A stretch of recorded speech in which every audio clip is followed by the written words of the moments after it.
everything you say. And they live in Oregon, Chicago. Okay. So it would be a bit more. Well, you just have to meet her there. Yeah. So she Well, could be a really, well, she said favor of mine when I'm making the plans for Vietnam, if I even get to do that. I'm finding good deals for Poland in the fall.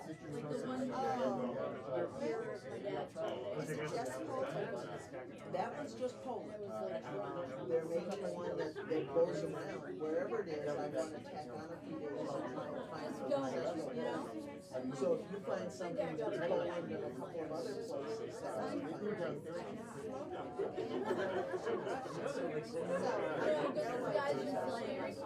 Big area.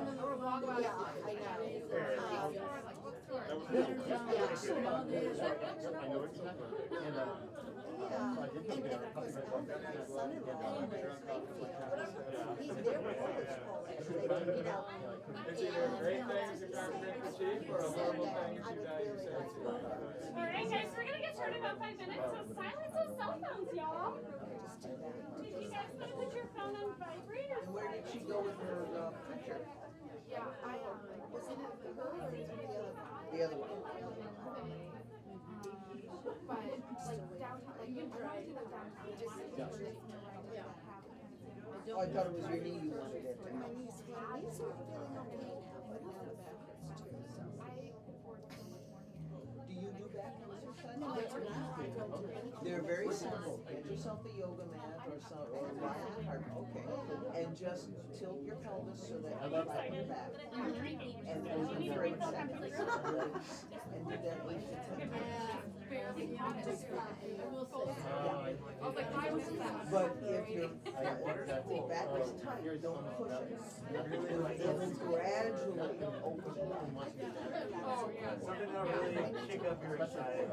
Well, then after you do that, you lift your one knee up, and you take the other, engage your glutes, whatever these muscles are, and you slowly raise it to the height of your knee and then down, and you do that 10 times. To me, it didn't happen because I wasn't there. As far as I'm concerned. And then there's some others for core. But these are easy. You can do that while you're listening to the I'm not there. music. I told her I should just like you out.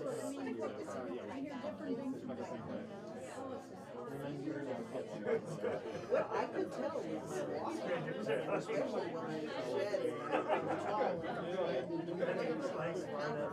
and swayed up. I don't ever regret it later. When I got into it, it's 60 minutes. I am joking. But I as far was as standing the whole time. When I got 3:30, And you gotta be careful to engage your back. Keep that straight, which tightens these muscles.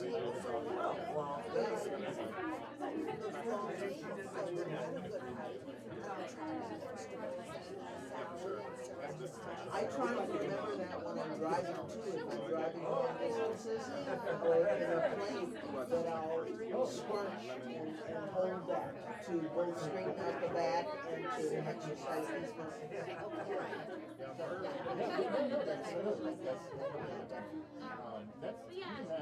They're in fast, I'm sure. I just, I wish I could get into an exercise routine. I really, Oh, yoga's good. And I've done yoga in the past, and I love to have yoga. And they have like silver stickers or something that's part of. Oh, Blue Cross Blue Shield won't pay for it for me, so I have to pay for it on my own. And they have exercise programs too. I just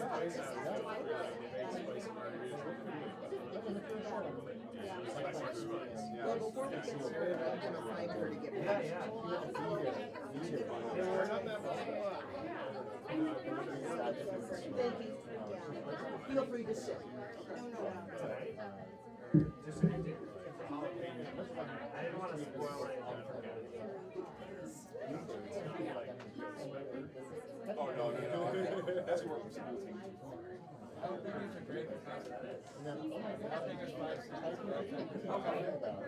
So financially, if you want to come with that, it's good to get you guys. Yeah, well, the chocolate ones are least spicy at work, but like I was trying that for a few months, and then like I just went for a phase of really spicy ones, and that's not what I love it. Right. When you finally are ready.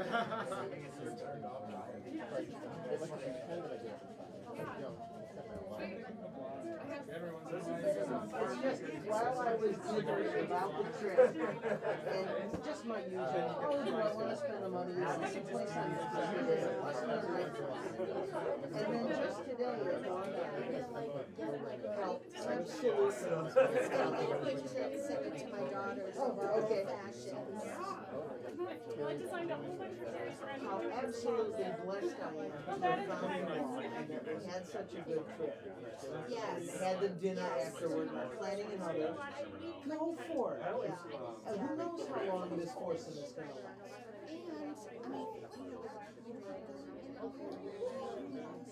And, I mean, I want to do it except I'd rather be yes, yes, I know. And then I got very excited. Of course I want to do it. Well, yeah, the minute you said you paid, yeah, I thought so much places, and I really want to do things. And it wasn't on my list, but it sounds like Oh, there you go. a really good destination.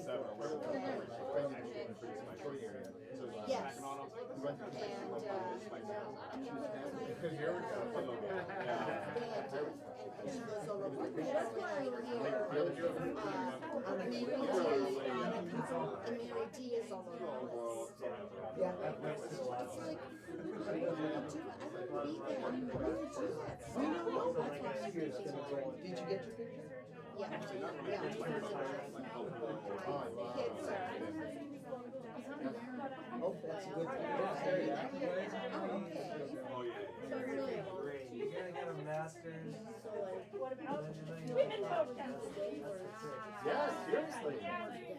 Salad service, boat captains, lighthouse. So that's a great And it was curling. Oh yeah. So like sweaty, do it out. It's exciting because yeah, you're gonna be like a Oh, I thought real I just needed something puffy and fuzzy today. I had almost given this one away, but it's too big on me. It just fits. Our curiosity is like you gotta get your house. Yep. Yeah, it is, but it's expanding. Cuts into my profits. Absolutely. But Well, you yeah. know, it's just too Yeah. cold to take, I mean, I have to take a bus to the L. And that's what I was planning to do to get to Shed if I was still around. Yeah. Wow. Hey, Rebecca, how are you? No, actually, I think that's good. Hello, everyone. Welcome. Thank you guys so much for joining us. Appreciate you all being here. I'm going to speak very slowly while we wait for the last people in the back of the actual room full of people to clamber to their seats, get their beverages, wrap up their conversations. And for those of you tuning in online, hello. You guys are all being, sort of in the background of a live stream, so don't say anything that's going to get you fired, right? But it'll be good. Thank you guys again so much for being here. For all of you attending in person, thank you for being vaccinated. I've been kicking off every lecture in this series with a friendly reminder that if you haven't gotten vaccinated against COVID-19, now's the time. We are a historical organization, and if you look at history, we can prove without a doubt that vaccines keep us from lots of preventable diseases and keep us from having lots of preventable deaths. And be thankful none of you have polio anymore, so go get a COVID-19 shot as well. So thank you guys again for being vaccinated. Thank you for joining us in person. Thank you for watching online lectures for 2 years while we were kind of not able to do tours. We are hoping to be able to offer tours this summer. Fingers crossed there won't be another variant. Yeah, truly thank you guys so much for being here and for sticking with us and for your tireless support of this little nonprofit. We started, it's going to be our 6th year this year, 6th summer. My name is Patty, if you don't know me. I'm the founder and executive director. We are an all-volunteer organization. We have a fantastic board of directors and me, and that's it. So if you're emailing an email you found found on our website. It goes to me. We also are really excited to have two of our favorite and most passionate volunteers here tonight helping with the door. Give it up for Stephanie and Olivia. But we really, at our core, are an organization that is by Chicagoans for Chicagoans. All of our programming is offered on a pay-what-you-can basis because we believe everybody should have access to their own city's history, even if they can't afford it. So if you do have a little extra change to spare tonight, please consider making a donation. You can do so on our website, chicagoforchicagoans.org/donate. You can also do so by scanning any of the QR codes that you find around the room. One of them's a drink menu and the rest give us money. There's also a link in the description of the online talk. We accept cash, check, credit card, firstborn babies, and a number of other payment methods, including Venmo and Square. If you do want to give the least amount of money to the payment processor and the most amount of money to us, we do recommend donating through DonorBox, as they are dedicated to nonprofits. So I think that's all the stalling for time I needed to do.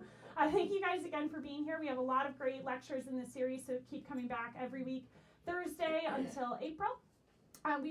Before we get too deep into it, I also want to mention we recently changed the date for one of the lectures. The lecture on the McCormicks, and specifically Catherine Dexter McCormick, originally scheduled for March 24th, will now be on the 31st. So don't come here on the 24th of March, because we will not be here, nor will there be any programming online. So mark your calendars.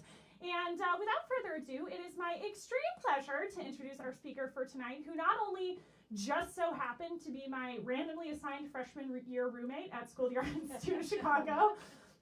Despite her moving back to Baltimore, and the two of us managed to live these like parallel lives when it comes to vernacular housing and architecture. And so it's really excited. She came back here to get her master's degree again at School of the Art Institute of Chicago because she missed me so badly.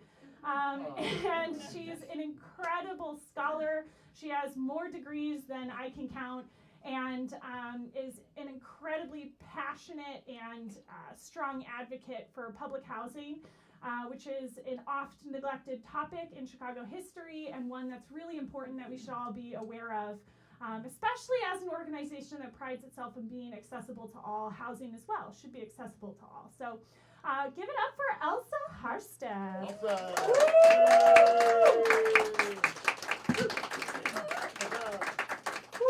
Thank you. Sorry, 1 second. Thank you, everyone. I'm Elsa, as Patty just said. And thank you for being here. Also, thank you, Patty, for putting this on, and for Chicago for Chicagoans for hosting this. I love attending Chicago for Chicagoan events and learning so much about Chicago's history, and so it's an honor to be on this side of it all. So as Patty mentioned, I am a graduate student right now at SAIC. I'm getting my Master of Arts in Art History with an emphasis in design and architectural history, but I also have my Master's in Historic Preservation. I got it at Goucher outside of Baltimore, Maryland, which is around where I grew up. A little bit about me before I get into this. I have parents in architecture. Both my parents are architects, and I think they really fostered an early interest in the built environment that I had. I was, frequently brought to their architecture studios, dragged on different tours as a young child, and I happened to find myself interested in architectural history eventually. And after graduating from my undergraduate degree, moved back to Baltimore, and I ended up working with my mom.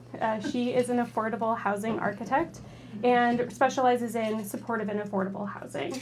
So she deals with transitional housing, semi-permanent housing, senior housing, public housing, etc. And I think this is really where my interests kind of took off. I have a real love for public and mass housing, and a real desire for a nationalized housing system. And I guess I really took down this path of studying the history and theory of architecture and preservation through an understanding of public housing.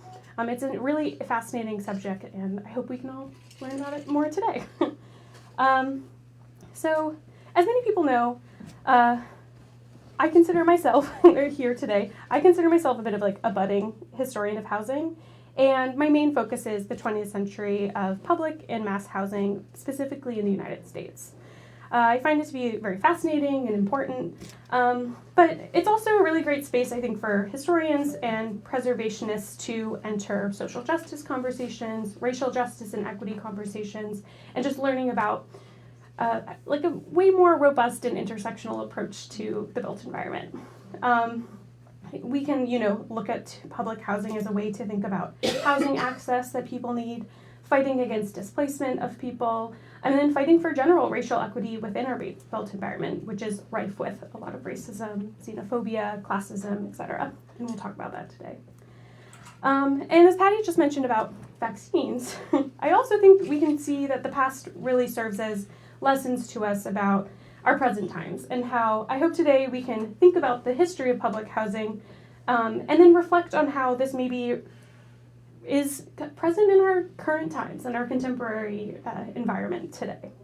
And so with that, I want to sort of set the tone. Today we're going to discuss a brief history of public housing in Chicago and nationwide. But as I'm sure you're aware, this is a very large topic and not something that you could ever really successfully cover in just an hour. And so I'll try to give you a taste and some key concepts, but I'd love to, end this suggesting places for you to go learn more. And I'd like to learn from you if there's places that you have loved to hear. I would love to learn from you as well. And American public housing specifically is a building typology that has a very complex history, and it's gone through many iterations. We maybe sometimes think of very iconic and monolithic aspects of housing, but public housing as a whole isn't represented by any specific building type. And so most people maybe associate public housing with buildings of the 1950s and 60s. This is where you're seeing like the Cabrini Green or Robert Taylor homes in Chicago or Pruitt-Igoe homes in St. Louis. And these are really characterized by high-rise towers, imprinted in the mind as like places of crime and places of hyper-concentration of poverty and segregation.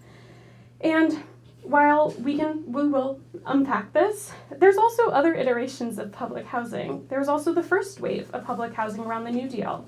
These were low-rise housing, things like our Jane Addams and Lathrop here in Chicago.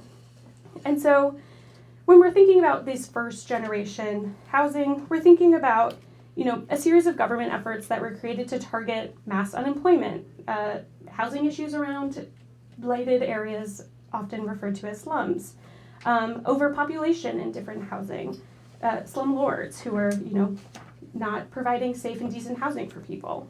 And so we're looking at a very robust thing, and that's just touching the first and second iteration. We also have contemporary scattered site public housing and affordable housing.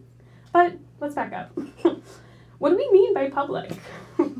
It's a semantic issue, no doubt. Maybe when you think of public, you think of spatial issues, access. Thinking of things like a public park or public access to a website. It sort of implies that it's free or it's for all or it's for anyone. It's in the public or it's in the public knowledge. This is a place ripe for discussion, and I have a list of books here because I wanted to suggest a few of my favorites. These are ones that I don't have rented out from the library, so if I lost them, even though it would be sad, I don't, owe the library, but I'd like to suggest more. But yeah, one of these, Lawrence Vail's Purging the Poorest, he has a fantastic history of the word public and the history of the notion of public and pubs and what it means to cater to housing the poor and the working class, and so I highly recommend. But today, when we're talking about what does it mean to be public, we're thinking more of federally funded or a government subsidy, really like the antithesis of private. And public here meaning a presence of government financial support, and also thinking of it as a type of welfare. Today, I'm interested also in sort of I'm going to go out on a limb here and assume, perhaps, that most of us here live in private housing. This could mean that you have a mortgage and you are owning, you own your own home. Or maybe you rent, I rent, and my building is owned by a private company, but maybe you rent from a private owner, an individual. But most of us here probably live in private housing. And you might be like, this is about public housing. Why would you assume I don't live in public housing? And this is sort of where we first kind of interrogate the title of this, this lesson of where did all the public housing go? Most affordable housing today is privatized. It's been largely privatized over the past few decades. And so even if perhaps you live in subsidized or affordable housing, it's likely managed by a private entity. And so, with this, I think we should both comment first and aside that a mortgage is a type of subsidized housing, and in fact, it's a much larger funded subsidy in the country than our public housing is, even though we sort of derogatorily sometimes call public housing subsidized housing. But also, we probably all mostly live in privatized housing of some sort. That's an aside. And so I want to make another assumption about everyone here, and apologies for doing that. But I think we probably all have some relationship to public housing, whether you thought about it or not. You might have a very close relationship. Perhaps you've lived in public housing, or someone you know has, a family member, a loved one, a friend. Or maybe it's a little more removed. You've worked with low-income folks. You've worked in housing or planning. And so you've experienced notions of public housing from, a slightly removed experience. Or perhaps you're even more removed. You've seen it. You were on the train and you saw, these big structures and wondered what they were. Or you were driving, commuting, and would go by these buildings or certain neighborhoods and wonder why all the buildings look the same in a superblock. Or maybe it's even more removed. You weren't ever interacting with public housing, but you've seen it in the news, or you've watched a film and it's been referenced. Maybe you watched the recent Candyman, or you've seen The Wire. Public housing really comes up in all sorts of spaces, and I'd like to argue that, all of these experiences, whether it's firsthand knowledge or this distance relationship, that these all sort of come together and play a role in our perceptions of place and our perceptions of people, and that it doesn't just apply to public housing, of course, but that's what we're here to talk about today, and that these really come together and form a collective understanding of what this space is. And we can see that public housing is an incredibly significant aspect of American history and culture, even if that's not always a positive reflection of our history and culture, but also often is. And I think that should, we can carry that in the same space. And so if we can understand that our perceptions of place sometimes are maybe misguided or pushed against, it's a chosen narrative that's given to us perhaps, can we dispel these preconceived notions? I'd say yes. We should try to. And so with that, let's back up a little more. Not a long past from now, or far, that was a weird way of phrasing that. Not long ago, just 15 years ago, in 2006, the Chicago Housing Authority announced that a proposed demolition of the Julia C. Lathrop homes, one of Chicago's first 3 public housing sites, and also one of the earliest public housing sites in the country. And some of you may be familiar, it's a gorgeous site. It's at Diversey, Damon, and Clybourne. And it's on the river, which, of course, when it was constructed, it was a stinky place and still quite industrial. But today, you can imagine the riverfront is a highly desirable place to have a piece of property. And the proposed demolition was a part of a citywide plan for transformation.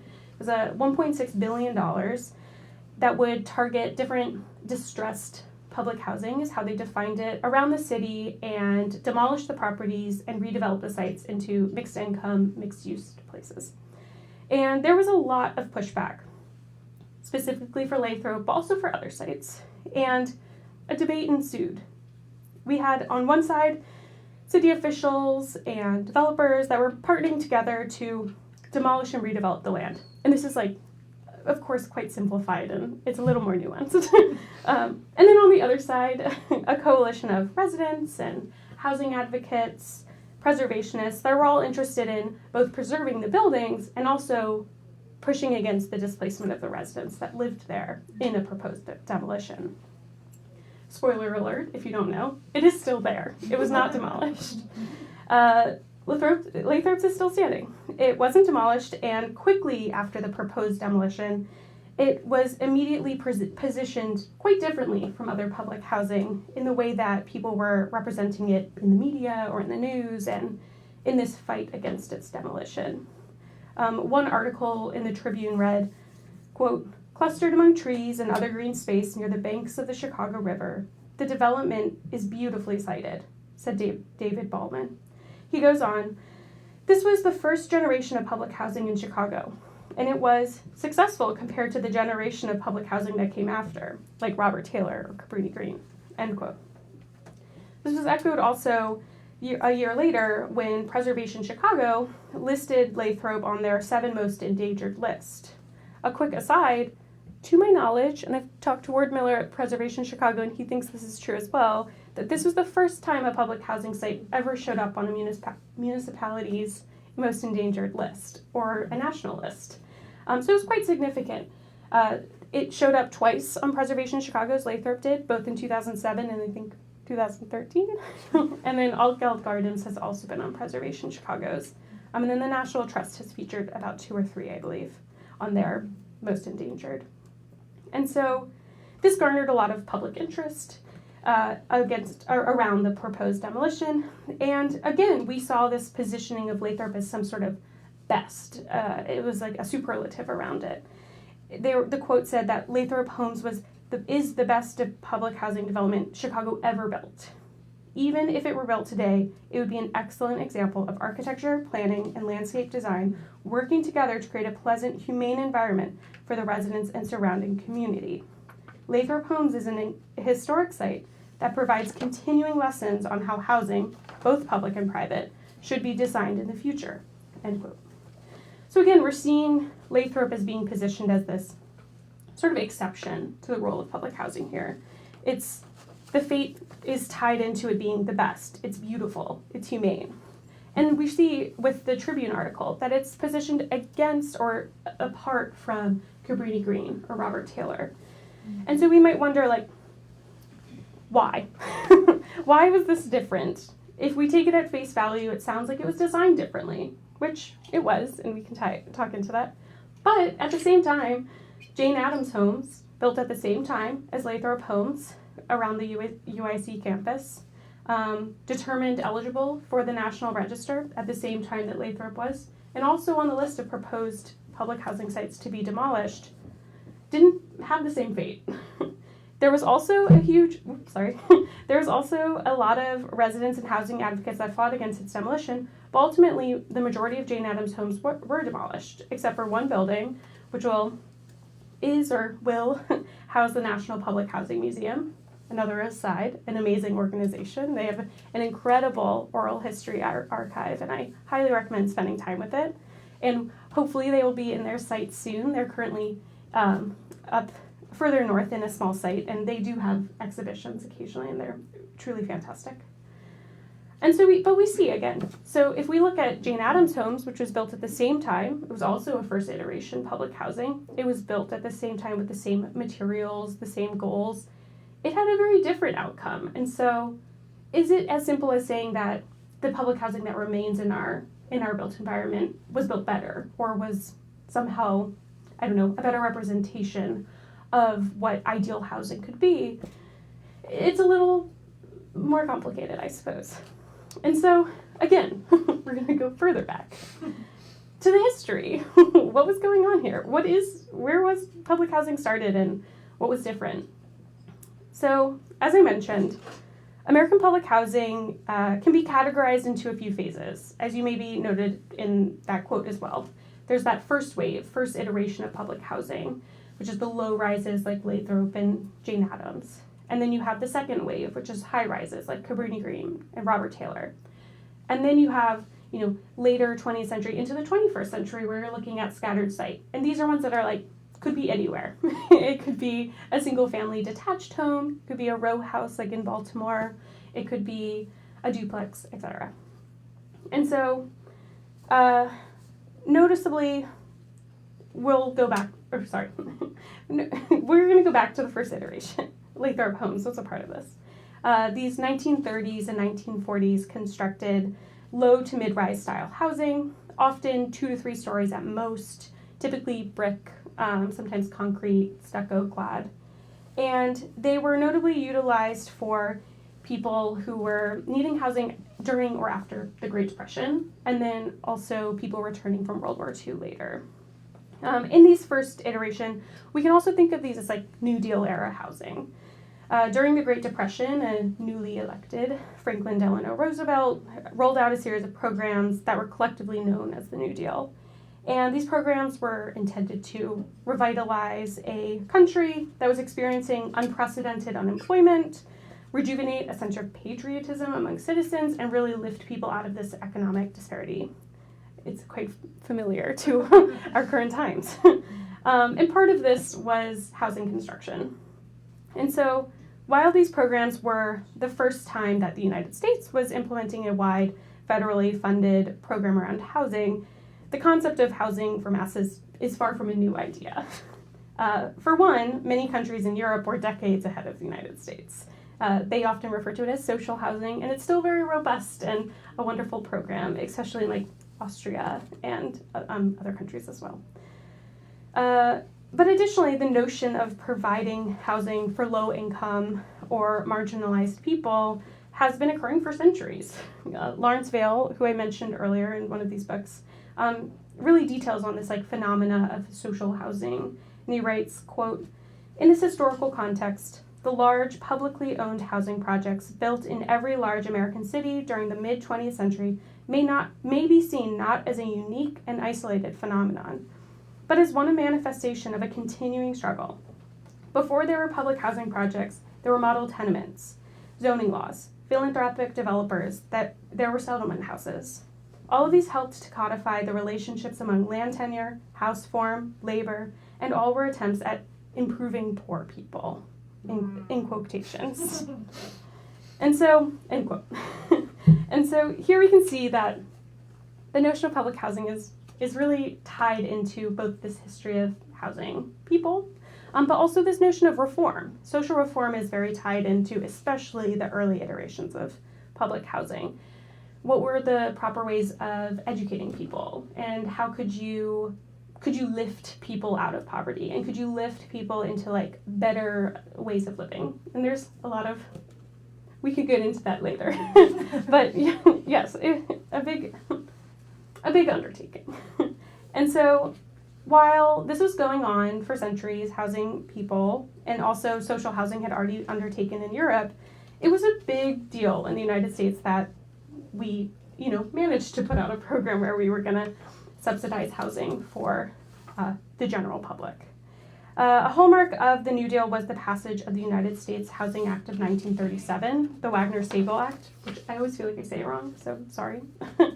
And a big part of this was clearing perceived slums, neighborhoods that were typically overcrowded because following the Great Migration of the late 19th century, no, 20th, yes, 19th, sorry, in the late 1800s, with an influx of African Americans and Black Americans fleeing the South for safer neighborhoods or even just job opportunities in the North, slumlords and people who owned properties would bisect their apartments, charge the exact same amount of rent for, say, a one-bedroom, split it into 4, get 4 times the rent in really awful housing conditions. And so there really was a need for better housing, and that was, in theory, what public housing set out to answer, I suppose. But in the idealized form of that first iteration, the goal was that it would never displace people. It was sort of that neighborhoods would be tiered off of their, I guess, the success of the potential development that would be there. And what would have been tiered the lowest would be one where a lot of people were living, because you don't want to demolish their homes, because even if they would get improved living situations, they would be displaced at least for a portion of time. And so the ideal place to have cited an early public housing project would be somewhere where there was no one living. And Lathrop Homes is a great example of that. It was a lumber yard, and it was on the river. It was an industrial site. And so no people were moved to when they acquired the land to build the public housing site. Aside from that, Hilliard Homes, which is still standing, by Bertrand Goldberg, same architect who did Marina City and River City, there were many people that lived on that site where it was sited. And in fact, I had read recently that apparently it was like moved a few blocks north, or like a block north of where it was, because they specifically wanted to target a series of brothels that were on that area, and they wanted to be sure to, demolish it all together when they built this housing project. And that site is still standing, the public housing site. It is a pretty wild building. So this act, also the Housing Act of 1937, established the creation of local housing authorities, so like our Chicago Housing Authority. This essentially, while the first public housing sites like Jane Addams Homes or Lathrop, those were federally funded and also managed by a federal entity. With the creation of these municipalities or municipality-based local housing authorities, cities and states became in charge of their own public housing programming, and they would then be able to access those federal funds to build. And so this is when you see a huge boom of public housing happening all across the country. It also really changed, the New Deal really changed the country's relationship to government and public funding. This was when we had a huge rise of publicly funded infrastructure overall, opposed to earlier prominence of private financing. And of course, if we sort of already touched on, we've kind of swung back into private, or the PPP, the public-private partnership. And so this was evident in housing especially, where prior to the 1930s, there was a lot of multi-tenant and multi-unit housing. It was mostly privately owned. Sometimes that would mean that your boss owned your house and everyone there worked at the same company. Or maybe it was like a settlement house and it was people seeking safe housing. And so, notably also, these first iterations weren't for the low to extremely low income populations. Originally, public housing was intended for working class folks and people who were struggling in a temporary sense, in this idea that because of the Great Depression or because of going to war, people had some sort of temporary setback to their income or to their ability to have a job. And so providing this housing, both building the housing provided jobs for a lot of people, and then also providing the housing gave them, a footing to catch their breath and then move on. It was seen as a stepping stone. Of course, I think a lot of people today think of public housing as being for the low to extremely low income folks and people who are either underemployed or unemployed. And this happened later when people who were seen as using public housing as like a temporary stepping stone left, and they figured out, there are a lot of vacancies in these public housing sites, and what do we do? And so at that time, they expanded to allow low to extremely low income folks to live there. But it's not as simple as that, of course. These original housing tenants who left were predominantly white families, and they were able to move because they were buying their own private homes, often in the suburbs or into other neighborhoods of the cities. And this mass exodus, often referred to as white flight, was allowed to them because there were mortgages provided to them. But because of racist planning policies, things like redlining that didn't allow mortgages to be lent to Black folks and people of color, or even racially restrictive covenants where specific neighborhoods wouldn't allow people of color to live there, this wasn't offered to everyone. So it wasn't that anyone could use public housing as a stepping stone. It was very much certain people, white folk, middle class folk, were allowed to do that.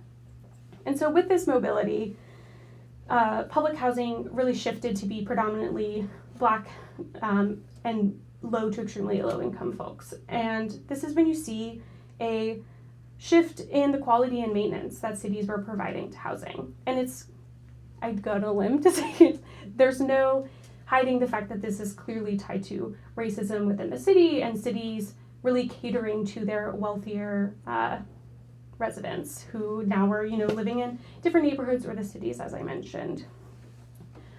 Shortly after this, we also have the Housing and Urban Development Act of 1968, which then bans future construction of high-rise public housing. And then we're moving towards housing acts that no longer are catered around constructing new housing, but are really around the demolition of public housing.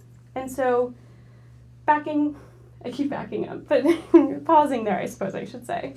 As I'm sure you've noticed, the history that I've been outlining is really looking at the nation, little glimpses of how Chicago sort of fits into it, because it sort of is this idea that you can see in cities all around the country. And I'm sure, as we're mostly aware, we can look at this broad national history and think about how it applies to Chicago. These clearing of older neighborhoods, the construction of iconic buildings like Robert Taylor Homes or Goldberg's Hilliard Homes. Of course, Goldberg's is still standing and Robert Taylor is gone, but those bookmark the State Street Corridor, a very famous section and strip of public housing. But what we're missing from this discussion, or at least haven't touched on enough, is like a deeper acknowledgement of how public housing was used as a tool to uplift and provide welfare for people, but it really wasn't uplifting everyone. And so these earliest public housing projects were predominantly segregated. Each development was allocated as either white, black, or native. Notably, this wasn't an original intention of like early public housing, and it's seen that essentially by arguing that they should be segregated, more southern states would buy into the New Deal as a whole. Also, I think you could argue that maybe they also wanted it segregated because they are also racist, but but a lot of the neighborhoods that were raised to build these early housing projects were very diverse working class neighborhoods, and so they really were segregating the neighborhoods by doing this. And eventually, in the 1950s, we see the outlaw of segregation and the integration of public housing around the country. This also couples with the white flight from public housing projects. Not only were they allowed, or I suppose offered, more opportunities to, pursue the American dream of homeownership, but they also were leaving because they were fleeing integrating sites and fueled by racism and xenophobia. And so while this was happening all around the country, Baltimore, DC, Atlanta, etc., Chicago was a little different. Indeed, like Chicago also was going through this, but you can especially see here the weaponization of segregation. As I'm sure we all know, Chicago is a historically hyper-segregated city. And one way that they worked to sort of perpetuate this was essentially a clause. when housing sites were being integrated with new construction, the idea was that no site should change the demographics of the previous demographics of the site that was there. And so it's instead, effectively, it contributed to further segregation. And this was proven in the Gautreaux v. Chicago Housing Authority lawsuit, where Dorothy Gautreaux, along with others, filed that there was this intentional perpetuation of racial segregation. This was filed back in 1966, and it took decades to come to a conclusion. And ultimately, they did win, and we see then the Chicago Housing Authority being obligated to provide public housing in a scattered site form where people to, deconcentrate poverty and this segregation, but a really sad intentional use of public policy to perpetuate segregation that was happening here. And this landmark case really aided in mandating the deconcentration of hypersegregation, and it led to the two most common types of affordable public housing that we have today. Most common is scattered site, which I've mentioned. So seeing throughout municipalities, whether it be like a detached home or a duplex or a multifamily site. And then also pushing towards something like Lathrop Homes, where it's been redeveloped into a privately managed mixed income site.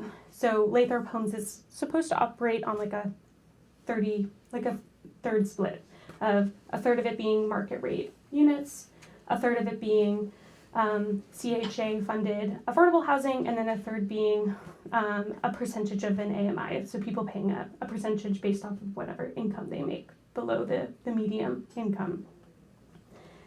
And so these changes push towards progressive housing policies that really prioritize integration and quality of life, though it can't really go without stating that there was a lot of harm and violence that was implemented here. And it doesn't really get to, even though we are trying to undo those things, it doesn't really undo the stigma and stereotypes that really plague public housing coming out of moments like these.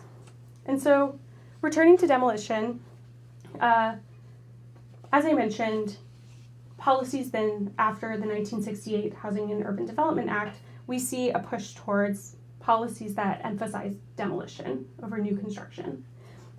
You can really see this in Hope 6. That was a 1990s policy. The Housing Opportunities for People Everywhere is what HOPE stands for, which enabled large-scale demolition of public housing across the country.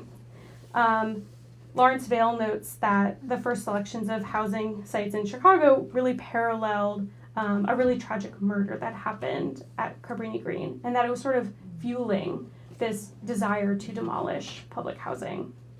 And so we see the coinciding of public opinion and policy around, violence and crime, people really thinking like, we need to get rid of these places. And I think that's no better seen than in a lot of the scholarship that was being written in the 90s about public housing. You kind of can understand perhaps the perception that was being put forth at that time. D. Bradford Hunt, who's a public housing historian, and I think he's at Loyola right now, wrote, quote, "Across the urban landscape of America, public housing sites, neglected and often abandoned, monuments to the failures of a well-intentioned but ultimately disastrous effort to house the urban poor. Success in public housing no longer means housing the urban poor. It means getting them out," end quote. And so I think we can see here that we have a bit of a shift. Public housing became about the undoing, in a sense, and the shift to privatized housing. Historian Fred McGee often talks about Hope 6 being the public housing dismantlement. That's what was undergoing with this act. And of course, we see critical views about stigmatization by Hunt and others as well. But ultimately still sort of tying to this notion of public housing equating to violence or equating to crime. Not really associating with the fact that these are people's homes and places that people love and, grow in and have wonderful experiences in. And so it wasn't until later, I think in the early 2000s, that we start to see more scholarship around a more nuanced perhaps approach to what it means to both hold a space for the fact that an abandonment of city maintenance does create a space that isn't the most habitable, but also that people can still have lovely experiences in their home, and we shouldn't negate the fact that that can happen. And then at the same time, that displacement is always disruptive to people, regardless of if the home or their place of living needs updating. And so, people deserve decent housing, but of course, if it's dilapidated, it's a sensitive issue where it's why did this happen in the first place? Why did you allow it to get to this place? And we can really see that with Lathrop, where the city or the advocates for its preservation cited that it was a fantastically constructed building, which really, stands against this notion of public housing somehow being lesser than when it was built. And so, am I doing okay? Oh, yeah. Oh, I just saw that. So I kind of want to shift here. I've been talking a lot about the history of the policy, and it's heavy for sure, and also I'm probably going all over. And so I want to get to this idea of challenging stereotypes, as we've kind of briefly touched upon. But first, let's return to the title of this talk. Where did all the public housing go? As we talked about at the beginning, a lot of it's been privatized. So partly, where did the public housing go? Private companies own it, and they're profiting off of people's need for housing. On the other side, we don't really protect or honor much of it. Less than 0.2% of constructed public housing has made it onto the National Register of Historic Places.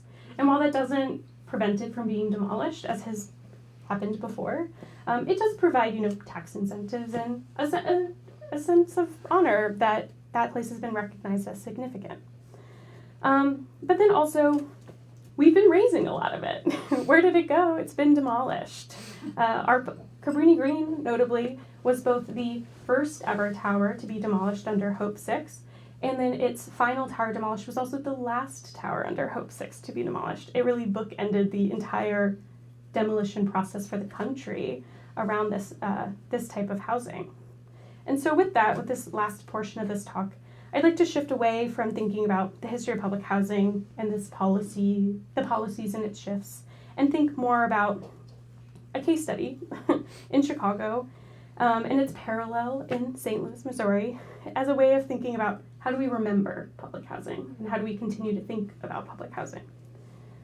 So the high-rise towers of Cabrini Green in Chicago were and remain some of the most well-known public housing complexes in the country.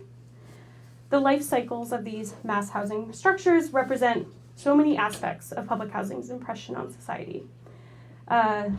We see urban planning and policy shifts, segregation and hyperconcentration of poverty, stigmatized, stereotyped peoples, bureaucratic red tape, and above all, a lot of money spent putting them up and then taking them back down.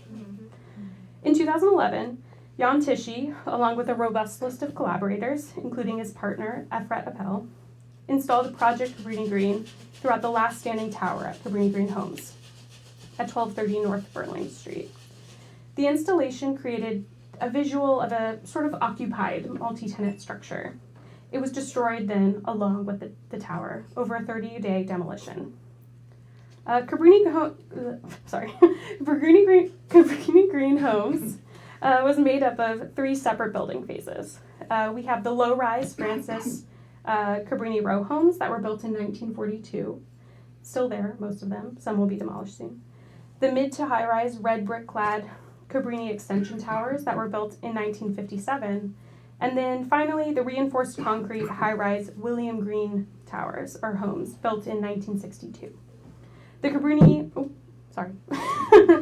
as a whole, those formed Cabrini Green as we know it, those 3 phases. The Cabrini extension towers were colloquially, I have a struggle to say that word, called the Reds and the Whites due to their brick and concrete facades. And though the towers no longer exist, they were demolished over a course of 15 years, as I just mentioned. Sorry, did I do that? No. Okay. I got it.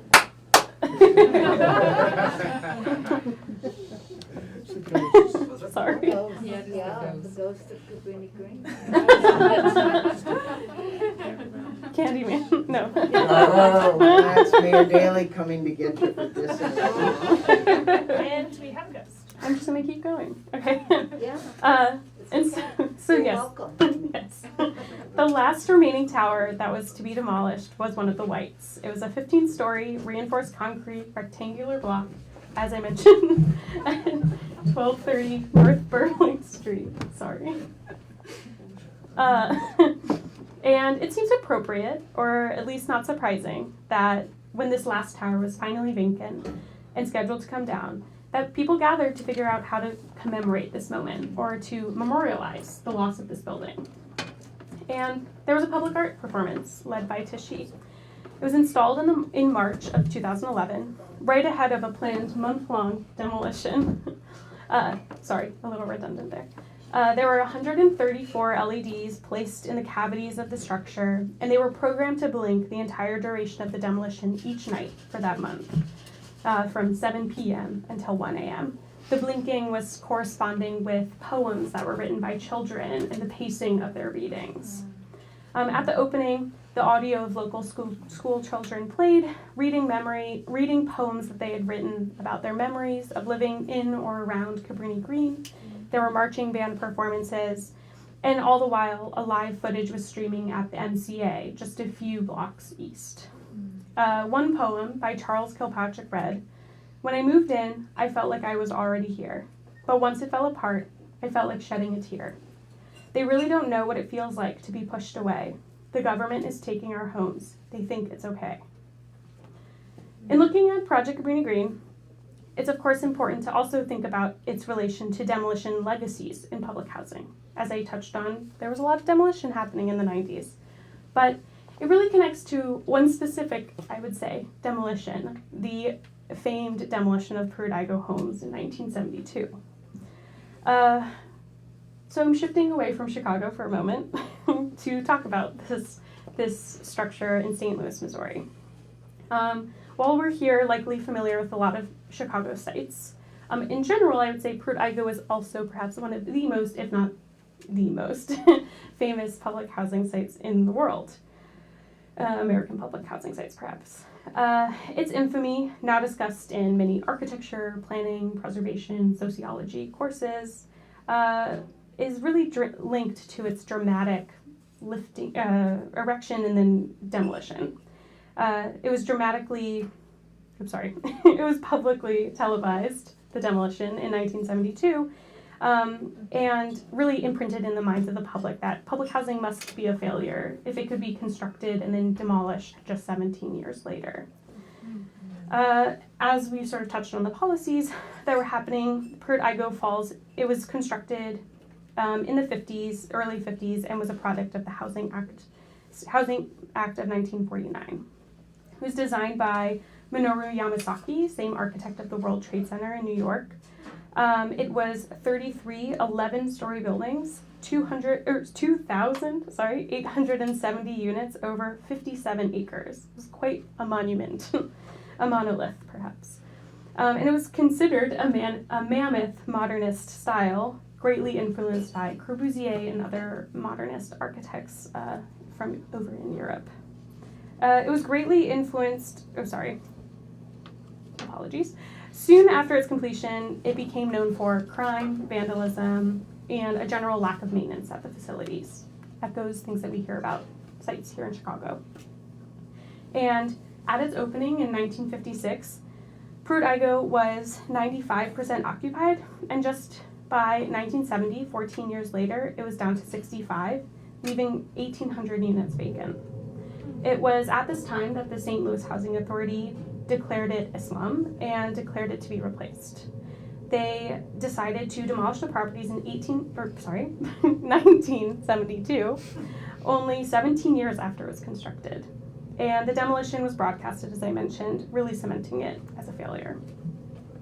Since the beginning of its demise, the decline of Pruitt-Igoe was blamed on residents by city officials, the public, architectural historians. And this narrative was later finally challenged. Of course, it was challenged the whole time, but it was more publicly challenged when the site was assessed more holistically, notably through gatherings of oral histories, developing nuanced curricula, and making documentaries that displayed information about more publicly accessible forms. These actions were deliberately challenging the notion that architectural historians were the experts. Oops, sorry, I moved that. Oh yes, and sought the expertise of the community. The Pruitt-Igoe myth, the documentary, if you haven't seen it, it's fantastic, most aptly addresses this complex narrative, especially when considering this notion of crime being documented, or graffiti, or lack of maintenance. While it was often portrayed that residents were at the fault of the very swift decline of Pruitt-Igoe, as the documentary showed, a lack of city services, a lack of maintenance, a lack of responding to calls about crime. Police would regularly avoid the site, and then also it became very vacant, and people knew that no one was going there to check on it. And it became clear that it was an incredibly complex site of legacies of lack of maintenance and not caring for people. And that it wasn't so simple to say that it was residents' fault that the site had, fallen into disrepair. And so this film really sought to expose the greater city agencies sought to expose the greater forces, that led to the failure. And ultimately, it really intentionally used oral histories as a way to tell these stories of the rise and fall. And through this involvement of past residents in the film, they're present in the film, sharing stories about spending holidays at the community rooms, dancing in the halls, listening to music.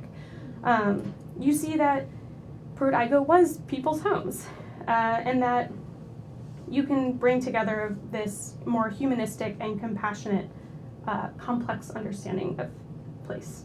The stories, which of course range from happy and laughter-filled stories to really gut-wrenching recollections of loss and trauma, drive home this point that these are people's homes and people have a multitude of experiences where they live.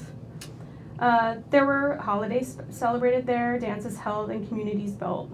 And the manipulation and displacement of communities before and throughout its existence did not and still doesn't take away from the fact that this was where people were able to find love and nourishment and respite in their lives. Pruitt-Igoe was home to thousands of people. The success of the film, breaking down these stigmas and about public housing, was really, I think, a result of involving the people who lived there.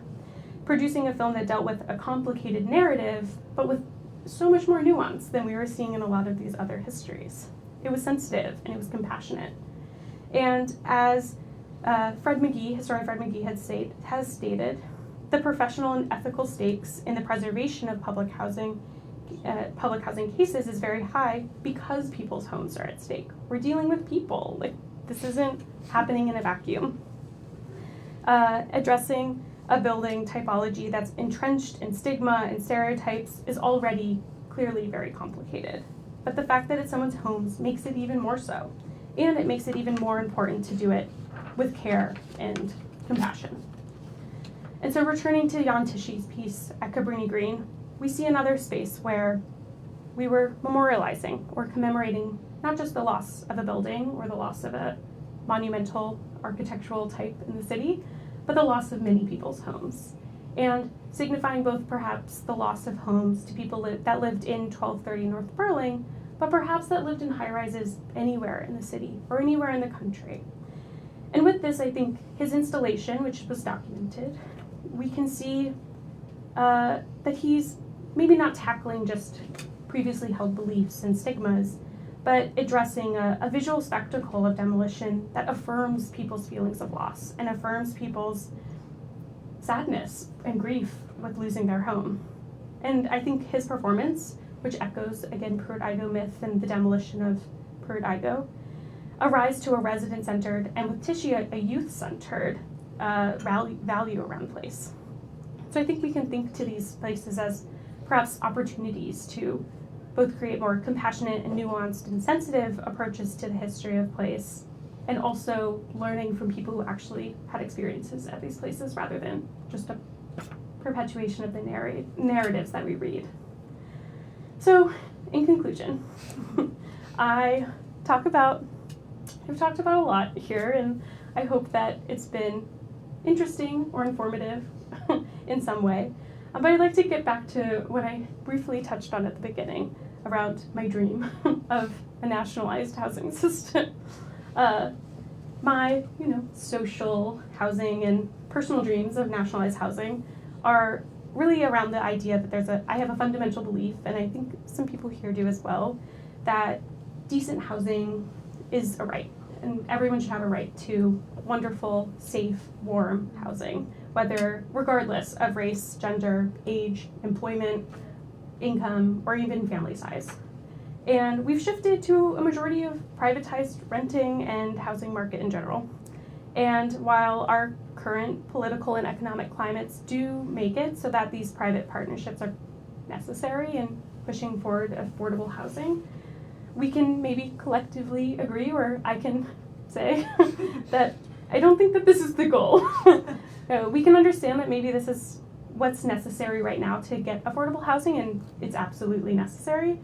But the notion, I struggle at least with the notion, that anyone should be able to profit off of this fundamental right to housing. And should we have a system where we're all allowed this access to housing?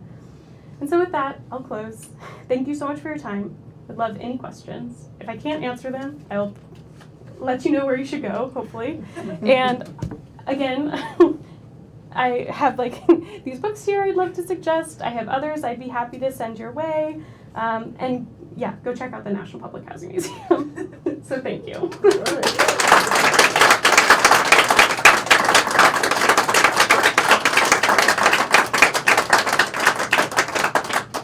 I have a question from our online audience. How does the CHA or FHA acquire property now for scattered site plans? Is it equitable? That's a great question.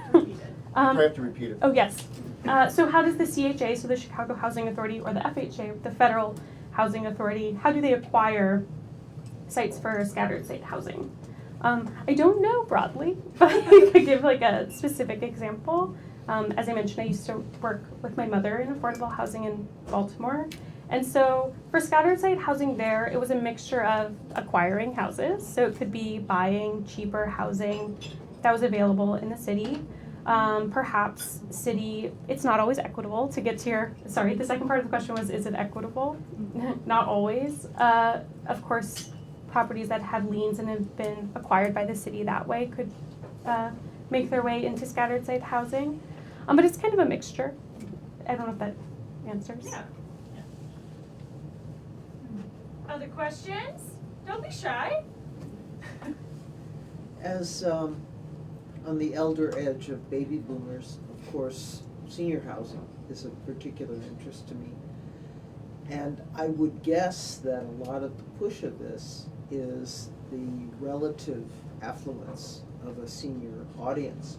How will this affect the public housing debate or policies in the future, do you think?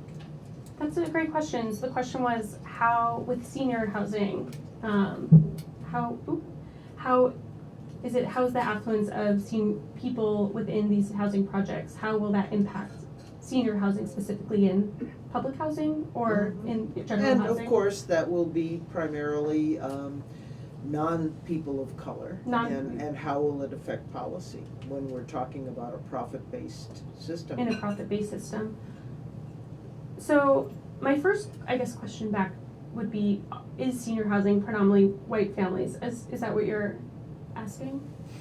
Will the fact that the senior market is more white, wealthier Yeah. people?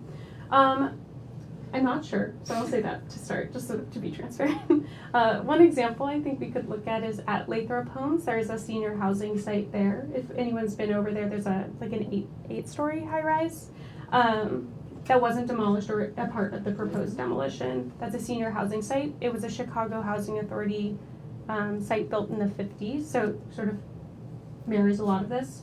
But it's been more successful.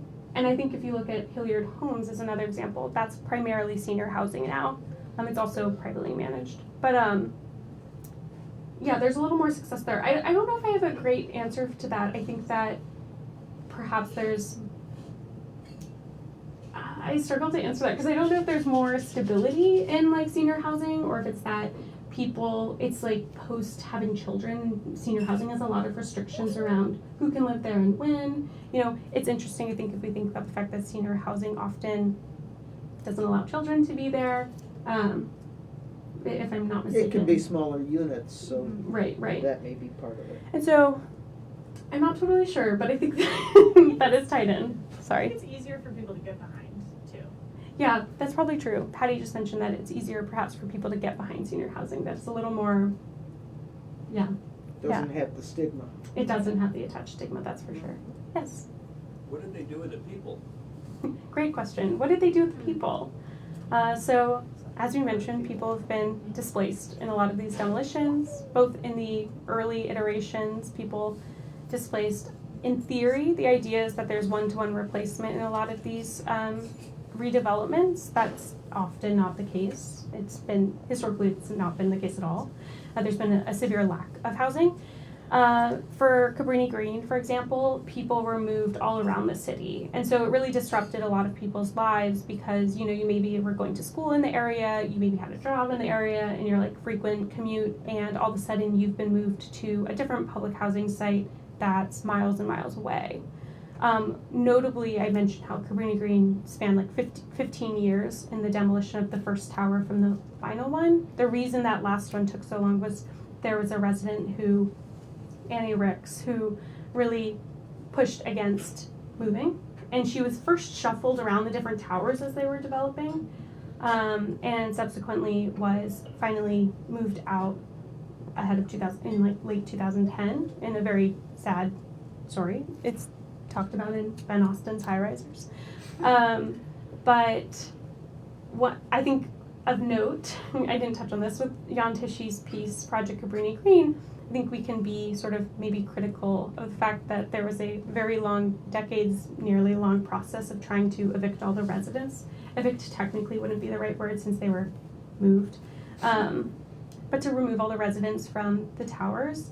And as soon as they officially were successful in removing everyone, they were like, sure, you can come install all these things. We don't mind since it's being demolished. And so, like, who gets access to the buildings when everyone's been removed? A professor from the School of the Art Institute of Chicago and his students. And so there's a little bit of layers there as well. But yeah, so where did they go? All around. Yes. Can you talk about the relationship between settlement housing and public housing? Yeah, so the question was about the relationship of settlement housing to public housing. I can only speak a little bit to this, but Chicago has a very rich history of settlement housing, as I'm sure a lot of us know. Jane Addams, who the public housing site that I commented on, one of the first, was named after, was Jane Addams, who was the founder of the settlement house Hull House in Chicago. Settlement houses were kind of like our early philanthropic housing sites, tied to a lot of like nonprofit history, also a lot of like the history of orphanages. Yeah, and mostly like white, wealthy women who wanted to like do something good with their money. But yeah, settlement houses provided a safe space for people to live. It was often a lot of immigrants that would move into these houses. It was a place for them to learn how to like assimilate to cities. And so there's definitely ties to the history of public housing and thinking about like the history of housing poor or immigrants or new residents to cities.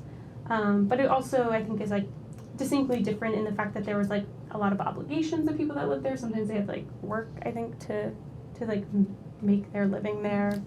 But also, I think I had proposed this as a different option for a talk, was the fact that a lot of our early housing sites in Chicago are named after social reformers like Jane Addams or Julia C. Lathrop or Ida B. Wells, and even Robert Taylor, a huge proponent of integrated housing, and so sad that he was named for a project that was so hyper-segregated. But so we could sort of, I think, wax poetic on like the social ideals of naming these public housing projects off of these famous social reformers, often a few years after the person had died. So there's also that connection of it too. Is the federal government really the best administrator of public housing, or would community-based housing be a better idea? So the question is the federal government the best administrator of public housing, or would a community-led group be better? A great question. Is our federal government right now the best at administering it? Probably not, which is why they've, offshooted or given it to all of these private entities. I think that we've seen in Chicago here especially, there's the formation of like community land trusts that are creating much more affordable, equitable access to home buying for people. So definitely like grassroots community-led home ownership programs could be great. I think like in an ideal world, the government should be the one that does it, but I think you're right to point to the fact that I don't know if that means that they could do it. I touched on how like their the new track record is pretty bad. Yeah. The New Deal, as I mentioned, was really like a way to lift people's spirits as well, and I've been thinking that we're due for something like that right now. And will we get a great housing program out of this? In my dreams, but no, probably not. Sorry. I have a question. You mentioned how segregated housing was, but I'm very curious about how they treated what a friend of mine once called white adjacent immigrants, Italians, Mediterraneans, even for a while Hispanic immigrants when they were first new to Chicago, how did they decide? I mean, it's a stupid delineation to begin with, but I'm kind of curious how some of those groups existed. Yeah, the question is how, in looking at public housing segregation, how are we dealing with the fact that, there's not a binary of just white and black folk, but also a myriad of people of color, and also talking about like white adjacent folks like Italian and Irish and other or Eastern European immigrants that would have been delineated somehow separately. Considered second tier. As I mentioned earlier, I know that like the technical definitions of the different housing types were specific to white, black, and native, and so you had like reservation-based public housing that was also a thing. Lathrop, towards the end of before it was redeveloped, was majority a Latinx community and was a highly Hispanic community. So I don't know if I'm being honest, but I do know that like by Chicago's way of not trying to challenge demographics, like public housing often did reflect like the neighborhood demographics around it. I could be, someone could challenge me on that and I would be okay with that, just to be like fully transparent. Yeah. Yes? Was native public housing always on a reservation? No, I don't think it was always on a reservation. Oh, sorry, the question was native public housing always on? I don't think it would always have been on a public housing, or on a reservation, sorry, but native public housing would have been, in theory, like near. Gail Radford, she's a historian, in the 1990s she wrote, it's like modern housing for something, sorry. And it's based off of, or the title takes from Catherine Bauer's Modern Housing, and she was like one of the authors of the Housing Act of 1937 and really like promoted and idealized housing. She's a really great breakdown of like actually that also ties to the earlier question, around the segregation that happened in the policies of the New Deal, and then also, as I mentioned, Richard Rothstein. So I would suggest looking to those places. All right, we have one more question online. Can you speak to what public housing looks like today in Cook County and the suburbs? How much progress was made in making them accessible? Oh, so the question was, can I speak to public housing and scattered site housing today in Cook County and the suburbs and how it was made accessible, or how, Or if it was.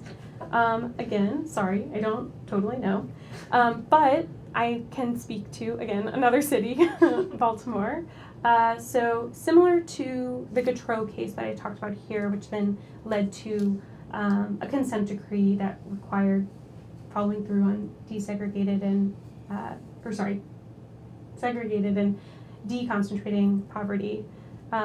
In Baltimore, there was a similar case around the hyperconcentration of poverty and also the lack of access, that public housing was not accessible to people who needed wheelchairs or used walkers or even strollers.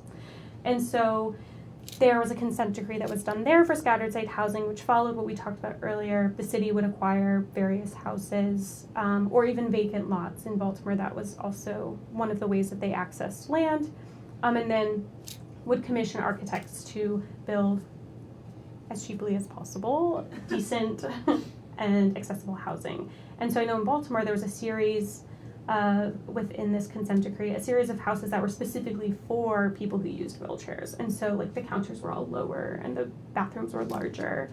And then also in some of the existing public housing blocks, sites were, or units were renovated to accommodate people in wheelchairs. And so I know that there's been work done. I can't speak to Cook County though, because I don't know. Sorry. Do you have anything to add about the suburbs? Suburban public housing? Suburban public housing.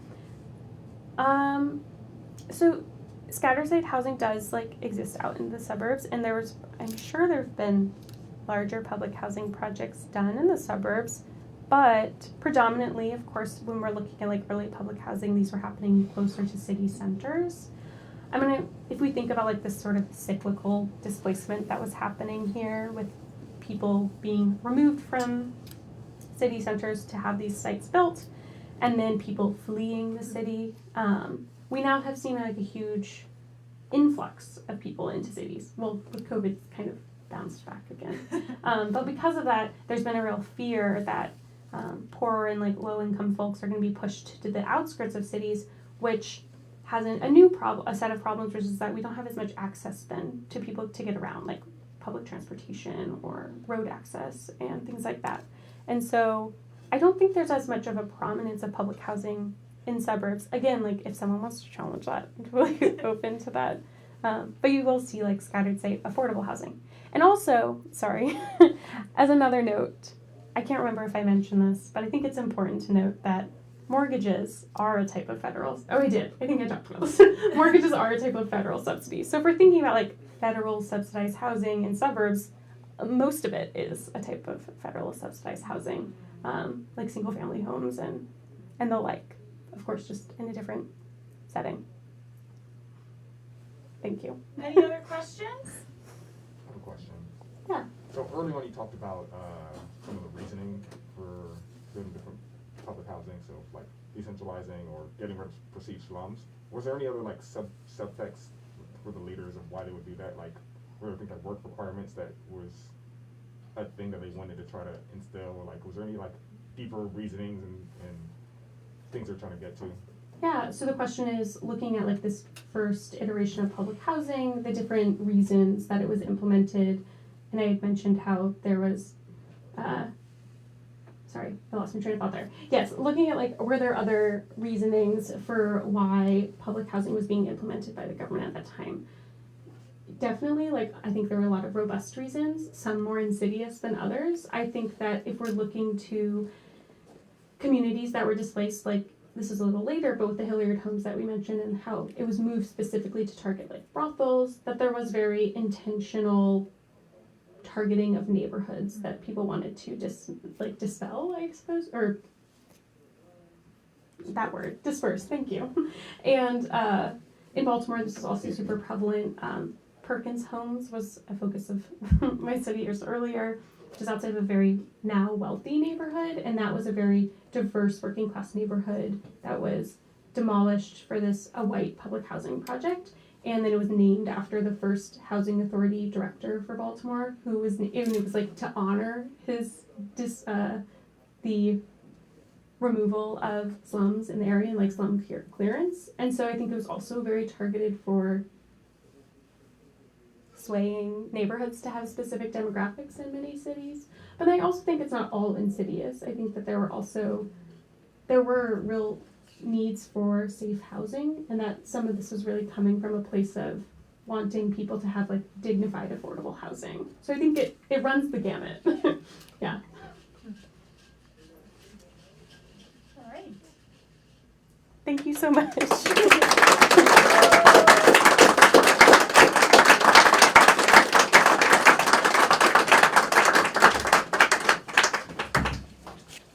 I just want to add that all of our speakers are huge nerds and will always refer you guys to additional books, additional websites, additional resources. So if you ever at any point are like, I want to know more about that topic, or I want to know where that quote came from, or I forgot to write down the name of the stack of books Elsa brought with her, I want to know which ones are library books in her collection, feel free to email us at any time. Any email address you find on our website goes straight to me.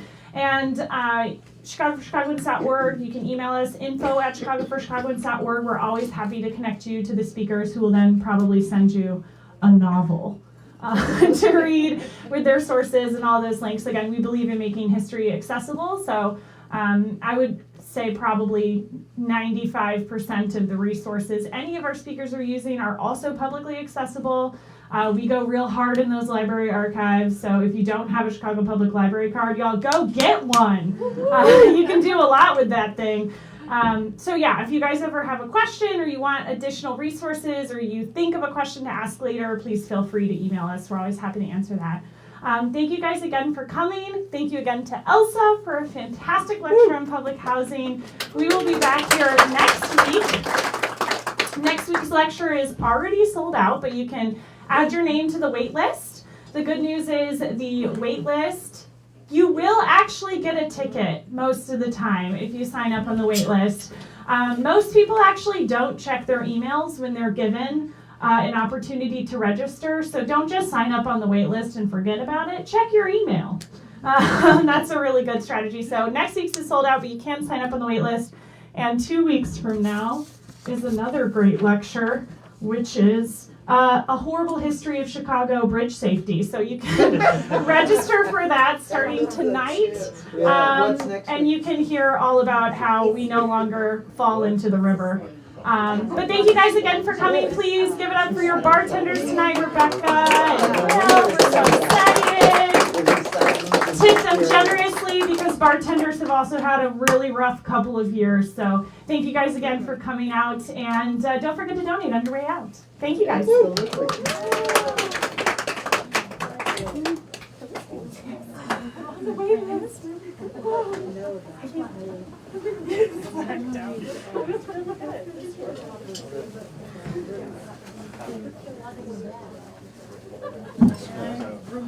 I've read half of this. I love it.